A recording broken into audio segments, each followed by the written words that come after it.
Hello and welcome back to what is going to be podcast number 19. This is somewhat of a mini pod and the reason I'm doing it is because I have 2 days off, Sunday and Monday, and I'm planning on knitting up a storm. And I don't know about you, but I like to be able to show off my yarn, my skeins and my acquisitions when they are fresh and they're still skeined before they're caked up. And so therefore, having just got back from Unravel, I thought I would do a quick mini pod so that I could tell you what I bought and what I was planning to make with my acquisitions, and then I can have 2 days of lovely unadulterated knitting and hopefully have lots more to show you on a proper podcast a little bit later on in the month. So let's get started. So I'm Claire from Beautiful Things. If you're new to the podcast because you've just popped along to see what I've been up to at Unravel, then welcome. If you're a long time viewer, then thanks for watching and welcome back. You can find me on all of the regular social media places. I'm on Instagram as ArtyFartyMac, and you can find me on Facebook as Craft Classes at Beautiful Things. So Beautiful Things is a studio in Brentwood, and it's where we run all sorts of crochet, knitting, sewing, dressmaking, various other classes for you to take part in. And my podcast is a place where I share about my crafty journey, predominantly within knitting and crochet, and I also do some sewing videos as well, of which I have coming up later on next week. So all of you who are avidly watching, waiting for the sewing to come back, it's on its way, I promise. The things are at home, the camera is ready, and on Monday when the kids are at school, I am planning a filming day. So I will get that filmed for you, and there will be a new makes video up on YouTube later on next week. So let's get started. Unravel.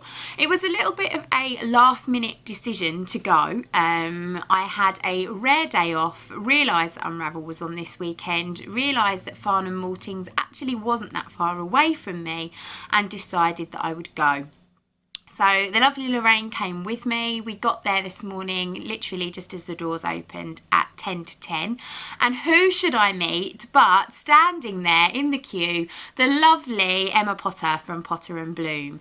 It was so nice to actually meet her, bearing in mind the two of us both started podcasting at pretty much the same time. And we've been viewers of each other's podcasts and we chat sort of online. It feels as if you know these people actually as real people in the flesh, and so when you actually meet for the first time face to face, it's almost as if you have a hug, but it just feels totally and utterly natural. So Emma, it was lovely to meet you in person. I hope you had a lovely time. I didn't see you around the show, but it was very, very busy, but I'm sure I'm looking forward to catching up on your podcast, and I'm sure you will share with us any acquisitions and bits and bobs that you picked up. So I haven't got any video footage really. I've got a tiny weeny little bit that I'll pop in that I took on the first stand. We went straight to Hand Dyed by Kate because she had her watermelon gradient sock yarn on sale every day. She's put a little bit aside for each day. We got there at 10:05 and she'd sold out. So yesterday, being the Friday, she sold out in the first hour. Today, she sold out in the first 5 minutes. So I didn't get my watermelon sock yarn, so I'm most disappointed. But Kate has said if I email her, she will see what she can do, because I really wanted some of that to take with me to America, because I thought it would be the perfect vanilla sock project. So fingers crossed. I've got a tiny bit of footage of a lovely little watermelon turtle that she'd made. I'll pop that at the end of the video. And I've also got a little bit of footage of Lorraine in her beautiful poncho stroke shawl thing that she was wearing. Honestly, if I had £1 every time she was stopped today to ask what pattern her shawl was and to compliment her on her shawl, I would be absolutely loaded. I'd have come away with loads of free yarn. So it was beautiful, and I will save it to the end. I won't tell you too much about it because she can tell you for herself. But it's absolutely lovely, and we were stopped everywhere today. So we went straight to the Handmade by Kate stand. We didn't buy anything there, and then we moved on to the Knitted Swede, where I looked at some potentials for my exploration station. We then had a good wander around, probably for a good hour or so. We bumped into the lovely Amber. So hi Amber, fellow podcaster and also viewer of my podcast. So we had a good chat amongst the knitting needles about various things, and got all excited about our forthcoming trip to Edinburgh, which was fab. And the first thing that I purchased was from the Ainsworth Prim stand. And it was this skein of lovely chartreuse green. I don't know how well it's going to come out. There you go. This beautiful kind of tonal green. It's kind of grassy greens and limey greens. The light in here isn't great. I should say I'm in the man shed, as you can probably see. All the boys' toys behind me. I've come home early on a Saturday. Obviously the children are at home. My husband's at home. There's stuff everywhere. They're building Lego. So I've escaped down here so that I can talk to you for a little bit. So this is, it's called Greenfinch, which is a lovely colour. It's a BFL smooth sock and it's 100% blue-faced Leicester sock weight yarn. And this was my first purchase to go into my exploration station. Now, as you know, I have my beautiful Octopus Garden yarn from Vool and Vine Yarns that I purchased some time ago, and I wanted to pick up extra special yarns to go with it. So I'd already picked up this lovely grey when I was in Amsterdam, which is a squirm sock from Undercover Otter. And so I knew I needed two other plain yarns. They didn't want to be too busy or too fussy because I don't want the Octopus Garden to not stand out sort of amongst the crowd. So I wanted a green, so this is perfect. And then I did actually pick up another yarn there also for my exploration station. I was planning on waiting till I got to Edinburgh, but when you find the perfect yarn, you just have to buy it. So this one is from Rosie's Moments. It comes with a lovely little lavender as well. And it's a beautiful twinkly purple. And it's a gorgeous colour. It will probably show up better in the daylight, but it's a gorgeous purple. Again, it's a tonal, so it's plain enough, but with that little bit of sparkle, and there's a little bit of sparkle in the Octopus Garden, I think it will pull through really nicely. So I'm going to take this out of the packet so that it doesn't conkle and you can see it. I have all my yarns can't get hold of them, for my exploration station. But this one's not working. I don't love it. But I found a solution. So what these needed was a nice dark grey. So we held a dark grey against them at the show and it worked really, really well. So what I've actually got is my other Undercover Otter. Now I bought this in Amsterdam at Stephen and Penelope. Oops, I dropped it, hang on. At Stephen and Penelope. It's another Undercover Otter and it is in the Uncle Fester colourway and it's a dark grey, so it looks quite bluey blacky here, but it is a really nice dark grey. And that, with this and the green, try and hold on to it, and the purple, that works really, really well. So that's what's going to happen. But it does mean, however, that the censure shawl that I was going to knit with it, which if you remember was this one. That's what I was going to knit with it, with my Little Boo yarn, is no more. Now I've only got that far on it. So I've just done the first little bit of striping and I've literally put 2 rows of the grey into it. So I'm going to frog that back and I'm going to salvage that grey, that Uncle Fester, and it's then ready for my exploration station. So I did promise that I wasn't going to start it until the 1st of April. and I am holding to that promise. So you still have until the 1st of April to find your yarns for your exploration stations. So please, I would love it if you would join me in knitting one of those. I'm going to get my yarn caked up towards the end of March, and then it will be ready to go and cast on the 1st of April. However, I have been a very naughty girl. Sorry. So, tulle yarns. I don't know if you've ever come across them before. They're at the majority of the big shows. They're at Yarndale, they're at Edinburgh, they're at Harrogate Knitting and Stitch, they're at Olympia Knit and Stitch, they're at Ali Pali Knit and Stitch, they're at Unravel. They have stalls at most shows, and they're famous for their lovely long linen tunics with the super big points on them and the big pockets. I have 2 of their tunics. I have a lovely bright pink one and a limey green one. And they are somewhat of enablers. They're lovely, lovely ladies that work on the tulle yarn stall, to the point when they see me coming, they're rubbing their hands together because they know that they're going to get me to spend money. But this time I didn't buy a tunic. What I did do, however, is admire a gorgeous, gorgeous jumper that was hanging up on their display, and also talk to one of the ladies on the stall who was wearing the same jumper. Now, the jumper is a Stephen West pattern. I have completely forgotten what it's called, and all of my notes are indoors, so I will run it along the bottom in a minute. But it is an absolutely gorgeous jumper with a big floppy neck, a lovely big kind of stripy yoke with a few holes in it, like aptly placed holes, lovely long tubular sleeves, and then the body comes straight down and it has a lovely big point on the end. So it's really kind of hippie and a little bit ethnic, and I love it. But the best thing is it's all knitting. There is nothing complicated about the pattern at all. So at first I'm thinking, great idea, I really like this jumper, Lorraine, I really need to knit it. Should I do it in scraps, you know, because it needs loads of different colours, etc, etc. I was getting really excited about it. And then they tell me they do a kit. Great.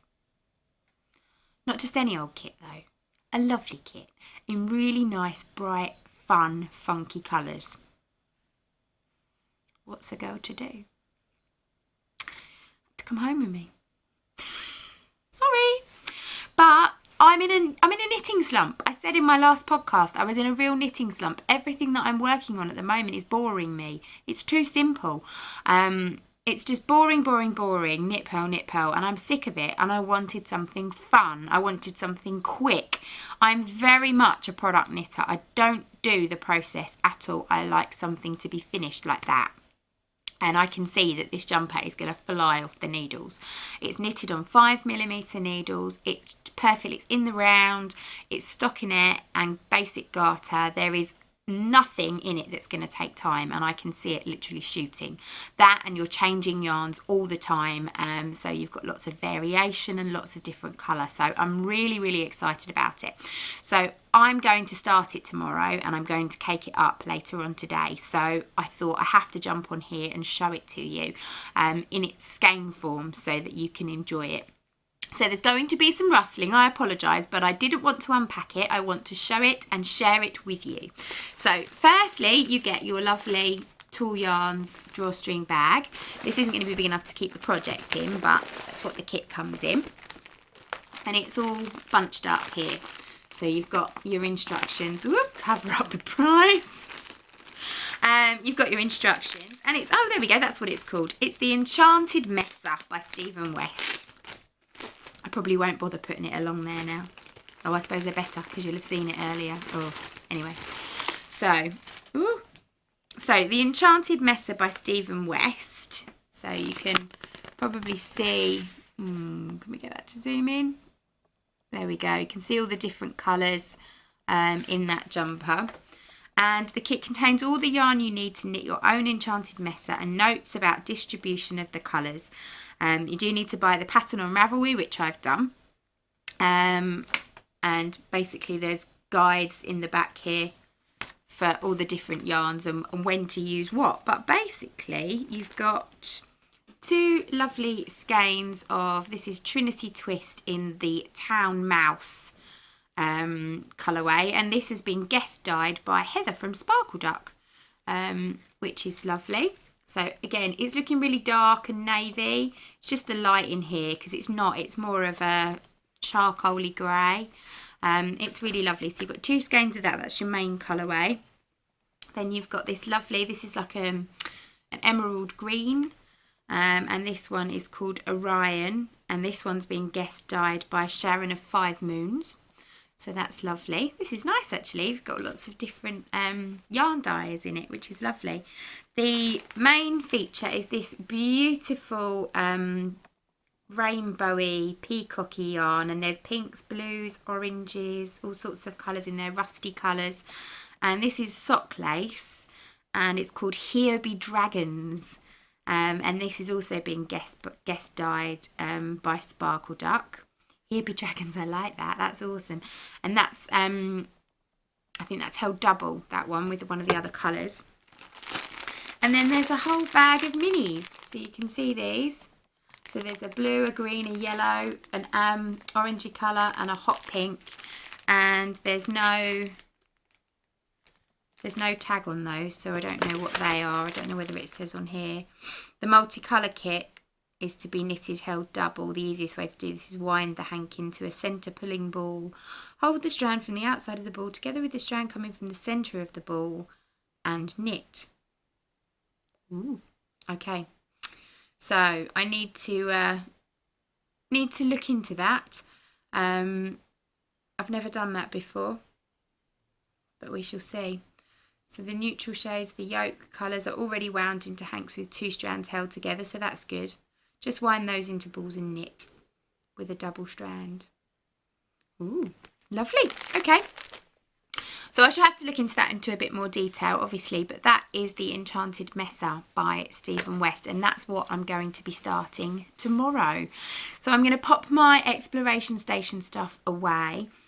But what I've also done in talking to Lorraine today is I've realised that one of the other reasons that I'm in a bit of a knitting fug and a yarn fug is that I went a bit crazy earlier on in the year when I went to Fibre East, and if you have a look at my video you'll see all of the things I bought, and I did do sort of the classic go to a show and buy all the things, and now I haven't fallen out of love with the things, but some of the things I don't think I was ever in love with in the first place. I bought them on a bit of a whim, whereas today the things that I've purchased I've really, really loved. And yes, okay, the Enchanted Messa was a little bit expensive. It wasn't crazy money. But I know I'm going to knit that. I'm going to thoroughly enjoy it. And the same with the exploration station. I've got all sorts of projects that I bought at Fibre East and I've never even touched them. And I really don't want to. When I look in the drawer, they don't fill me with joy. And I don't know if you've read the Marie Kondo Guide to Decluttering. I've read the first few chapters of it and not got much further yet. But one of the things that's really important is the things that are in your house and in your life must bring you joy. And so if they don't bring you joy, you have to get rid of them. So this yarn is not bringing me joy. I don't have loads of it, but I have enough of it that actually it could probably go. It could find a new home and I can use the money to pay back what I've purchased today. So what I'm going to do in the next few weeks or so is have a destash, and I don't know the best way to go about doing that because there will obviously be postage costs involved, so I probably won't do it through my website because my website gets very confused with postage, hence why I often sell things with free postage. So yeah, I'm not sure whether to do it as a Facebook thing, put a group on Facebook and then put some photos on there, or whether I just post photos on Instagram and first to comment. I'll be guided by you guys because you probably come across lots of destashes. I've got lots of lovely things to be had, lots of hand-dyed sock, some high street off the peg sock, and I've also got some full sets like jumper and sweater quantities of DK and things like that. So I'll be guided by you, so please feel free to comment below which way do you like to do destashes best, because I'm going to have a clear out in the next day or two and I want to get that done pretty quick and clear out so that there is space on my shelves and in my yarn drawer for my new purchases. So that's everything I've got to tell you today. We've had a lovely time at Unravel. If you saw me and didn't say hello, then I'll say hello to you now. And I'm looking forward to coming back with some sewing videos for you next week, and then another podcast in a week or so's time, and hopefully with some progress on this Stephen West jumper. So I'll see you later. Take care. Bye bye. Me again. In packing up, I completely forgot to mention one last thing. So this skein of Undercover Otter that I couldn't find a home for because I decided I didn't want to use it in my exploration station, I now have an idea for. So in my last podcast, I mentioned this lovely cardigan that's in the Simply Crochet magazine, and I talked about getting a really nice grey and mixing it with a rainbow mini skein set. Well, I've thought of something even better than that. I'm going to use up all of my sock scraps. So everyone's making granny stripe blankets. I'm going to make a granny stripe cardigan. So I'm going to make this cardigan with all of my minis and all of my scraps, and I'm going to use this skein of grey to do all of the grey bits with. So I'm going to get started on that soon as well in the next few days. So watch this space. Hopefully I'll have some progress for you soon. Hey, come and make one too. So what is this poncho, Lorraine? It's the Batag by Stephen West. There you go. So for all of you who saw Lorraine wandering around Unravel, there you have it.